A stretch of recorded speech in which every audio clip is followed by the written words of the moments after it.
Hello my dear students, career point education consultancy आज तुमच्यासाठी एक नवीन विषय घेऊन आले आहे. BMS in Maharashtra.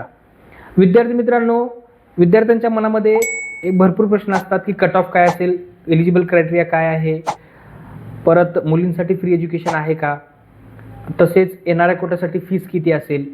या सर्व प्रश्नांची उत्तरे तुम्हाला या व्हिडिओमधून मिळणार आहेत. म्हणून हा व्हिडिओ तुम्ही शेवटपर्यंत बघा आणि जर या चॅनलवर तुम्ही नवीन आहात तर या चॅनलला सबस्क्राईब करा.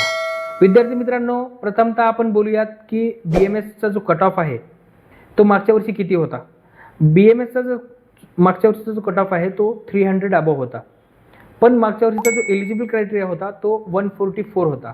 म्हणजे ओपनसाठी 144 आणि जे OBC SC ST कॅटेगरीमधून जे विद्यार्थी येतात त्यांसाठी त्या विद्यार्थ्यांसाठी 113 मार्क्स ज्यांचे अबव आहे ते BMS MBBS BDS BHMS करण्यासाठी एलिजिबल होते. पण या वर्षीचा जो एलिजिबल क्रायटेरिया आहे तो खूप जास्त आलेला आहे as compare to previous year.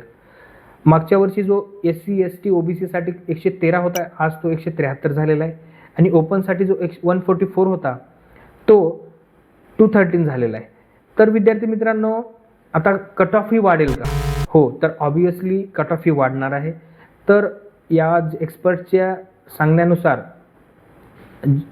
यावर्षीचा जो कट ऑफ आहे तो 300 वरनं 360 पर्यंत जायचे चान्सेस आहेत. 370 ही यावर्षीचा कट ऑफ BMSचा हा जाऊ शकतो.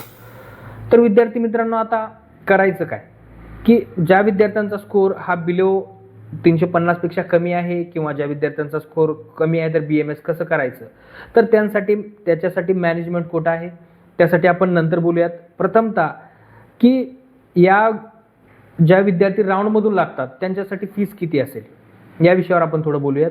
जर ती विद्यार्थी जर मुलगी असेल तर मुलींसाठी महाराष्ट्र गव्हर्नमेंटनं जे सांगितलेल्या नियमानुसार फ्री एज्युकेशन सिस्टम महाराष्ट्रामध्ये आहे. म्हणून जर मुलगी कोणतीही मुलगी असेल आणि त्याचं जर राऊंडमधून जर BMSसाठी जर ॲडमिशन होत असेल आणि ते कोणत्याही महाराष्ट्रातल्या कॉलेजला जर होत असेल तर त्या मुलींसाठी 0 फीसमध्ये त्याचं पूर्ण एज्युकेशन 4.5 वर्षाचं पूर्ण एज्युकेशन हे 0 फीसमध्ये होणार आहे. राहणे खाण्याचा जो खर्च असेल तो त्यांना पे करावाच लागेल. तो कॉलेजमध्ये राहतील किंवा ते बाहेर राहून जर करत असतील तर मग तो तर काही विषय नाही आहे, कारण PGमध्ये तर पेमेंट देऊन तुम्हाला ॲडमिशन हे घ्यावंच लागेल. तर आता दुसरा प्रश्न असा आहे की मुलांचं कसं. तर ज्या मुलांचा स्कोर हा 360 अबव आहे आणि ते कॅप राऊंडमधून ते एखादं कॉलेज त्यांना भेटलं आहे तर त्यांच्यासाठी फीस किती असेल.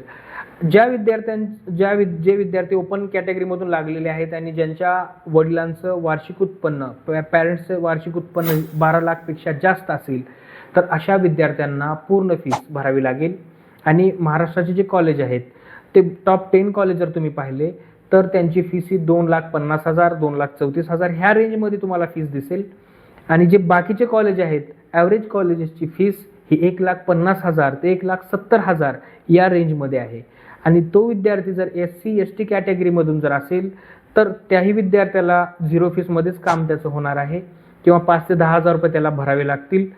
आणि जे विद्यार्थी OBCमधून आहेत OBCच्याही विद्यार्थ्याला थोडी फीस भरावी लागेल, जास्त फीस त्यांनाही नसणार आहे. आणि जी विद्यार्थी EWSमधून आहेत अशा विद्यार्थ्यांना 50% सवलत त्यामध्ये मिळणार आहे. हा झाला विषय जे राऊंडमधून लागले त्यांच्यासाठी. आता जे विद्यार्थी राऊंडमधून लागले नाहीत पण त्यांना BMS करायचं आहे आणि महाराष्ट्रामध्येच करायचं आहे आणि ज्यांचा स्कोरही कमी आहे, कमीत कमी म्हणजे ज्यांचा स्कोर 213 पेक्षा जास्त आहे किंवा ती कॅटेगरीमधून आहेत तर 173 पेक्षा त्यांचा स्कोर जास्त आहे, तर अशा विद्यार्थ्यांना NRI कोटामधून ॲडमिशन घेता येणार आहे किंवा ज्याला आपण मॅनेजमेंट कोटा म्हणतो त्यामधून ॲडमिशन त्यांना करता येणार आहे. तर त्या विद्यार्थ्यांसाठी काय क्रायटेरिया आहे, त्या विद्यार्थ्यांसाठी त्यांना काय प्रोसेस करावी लागेल, तर त्या विद्यार्थ्यांना प्रथमतः रजिस्ट्रेशन करावं लागेल आणि NRI कोटामधून तुम्हाला ते कॉलेज टाकावे लागतील. आणि त्या कॉलेजेसची फीस किती असेल हा प्रश्न तुमच्या मनामध्ये नक्कीच आला असेल. तर महाराष्ट्र गव्हर्नमेंटनं जो GR काढलेला आहे त्यानुसार जेवढी फीस कॉलेजची आहे त्यापेक्षा 3 पट फीस तुम्हाला त्यामध्ये भरायची आहे. म्हणजे एखाद्या कॉलेजची फीस जर 1.5 लाख रुपये असेल तर त्याच्या 3 पट म्हणजे 4.5 लाख रुपये पर इयर प्रमाणे तुम्हाला फीस तिथं भरावी लागेल. आणि ही 4.5 वर्षाची फीस तुम्हाला पूर्ण भरायची आहे.